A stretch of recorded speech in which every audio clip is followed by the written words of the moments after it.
Ever since I can remember, I've been waiting to die. In society, we have a whole lot of dates. If you do a quick Google search, you will see there's lots of dates that the world was meant to end. The two I can think right off the top of my head was 12-12-12, the date that the Mayan calendar ended. Another one that I've lived through and survived was Y2K, when all the computers were supposed to reset to 000 and no one would remember how to do math all of a sudden. And that was going to create a downfall of humanity and post-apocalyptic craziness. Living 18 years in an apocalyptic cult, we had a whole lot of other end of days, and our entire childhood, we were raised preparing for the end of times and waiting for our superpowers to kick in. They never did. When I left the cult at 18, I started to work through all that superstitious mumbo jumbo and have decided that, yeah, it's illogical, and I don't wait for the end of the days. It just never fucking comes. I have struggled with depression, undiagnosed from my childhood because doctors. But as an adult, I have got medical help, and I have been diagnosed with depression a few times, and most recently with major depressive disorder. After removing all these thoughts of imminent death and all these end of worlds and all these catastrophes that are supposed to happen to end the world as we know it, I no longer associate with all that shock and horror that some people may. However, one lingering superstition has remained in my brain. No one planted it in there. It just kind of formed all on its own. When I was 16, I held my mom's hand as she took her final breaths. She was only 42. I became convinced that I would not live past the age of 42, that I would die at the same age as my mother.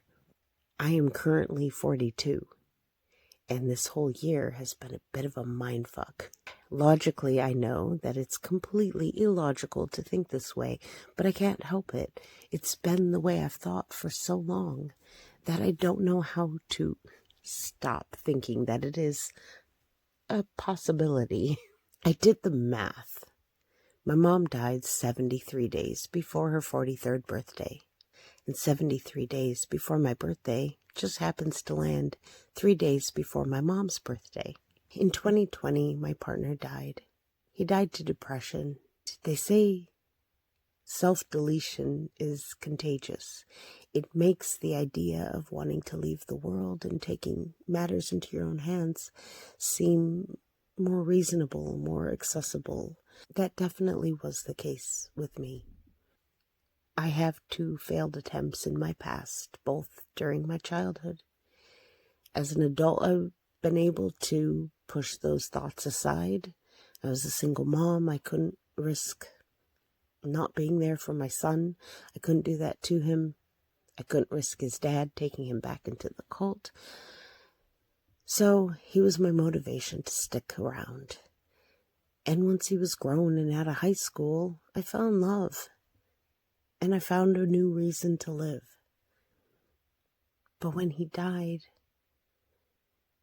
I didn't really know what my reason was to stick around anymore. But when I hit 42, I thought, well, I survived all these other cataclysmic events that were meant to happen and just didn't. I've survived till now. If this might be my last year, I may as well make the best of it. So when I did that math and found the exact date that I would age a day older than my mom, I thought maybe it would be a good idea to have some plans for that day so I wasn't dwelling on my imminent demise. But I remembered I already had plans. See, in this year, I decided better start checking a few things off my bucket list. Because if I'm going down, I'm going out with a bang. I'm going to live this year up. I'm either going to learn how to live or die trying. So I had plans. I bought my first set of tickets to go to see a concert for a band that I really admire and just love their music, Bloodywood. I've been to some outdoor festival bands, this and that, but I've never chosen to just go to a concert. I don't like crowds. I have severe social anxiety, and especially since losing my partner, I don't go anywhere without a chaperone, a babysitter, as I call it, just someone to go along with me to be there in case I have a severe mental health breakdown, which has happened a few times, and it's very paralyzing to have a panic attack in the middle of a crowded space. But I decided I'm going to go to a concert. And when I saw that not only were they coming to my state, but they were coming to my city. I don't even have to drive across the river to get to Minneapolis. They came to St. Paul, Minnesota. It just felt meant to be.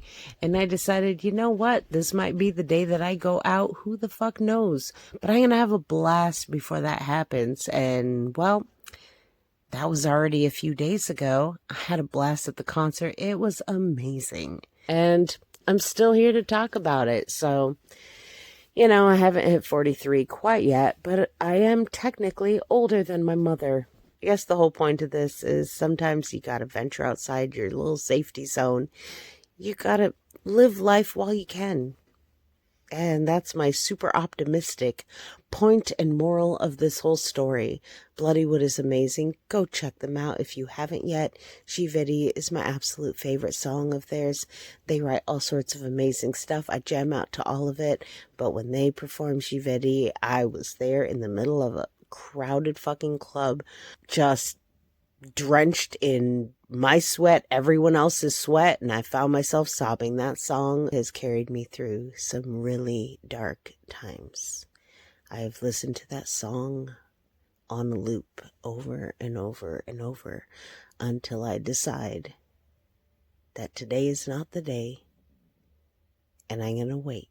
I'm going to just get through, not this next year, not this next month, or this next week, but just get through this night, this moment, this little piece of time right now. I'm going to wait till these thoughts pass by, and I'm going to wait till I find some clarity before I take unfortunate action. And yeah, that's the moral of my whole story.